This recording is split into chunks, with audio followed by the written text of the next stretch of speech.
notre compte, on est sur Pontchartrain et Gambalotte. Et là, on est à 15 lots. Depuis le départ, la demoiselle Samantha Davis fait une course impeccable. Sur son Roxy de 8 ans d'âge, elle est seulement 60 000 derrière le bateau épouvantail, le Bahrain Team Pindar. Ce monocoque surpuissant, surtoilé, donne du fil à retordre à son skipper Brian Thompson.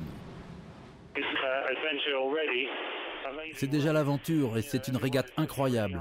Tout le monde pousse très fort. Je vais essayer quand même de réduire les écarts et de garder mon bateau en un seul morceau.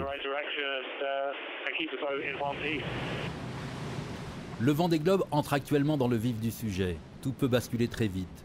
Pour preuve, si besoin était, la mésaventure survenue la nuit dernière à Loïc Perron. Sa drisse a lâché, son Jennaker est tombé dans l'eau.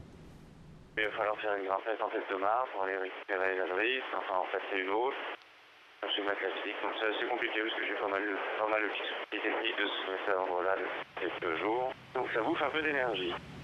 Morale en baisse pour Loïc, qui a plutôt l'habitude de cacher ses coups durs, mais morale au beau fixe pour Sébastien Josse, dorénavant solide leader. Ses poursuivants sont relégués à près de 40 000. Il y a eu pas mal de petits coups à faire durant les 2 derniers jours, surtout dans les trajectoires, donc c'est plutôt pas mal. C'est vraiment le paysage des 40e, c'était tout gris.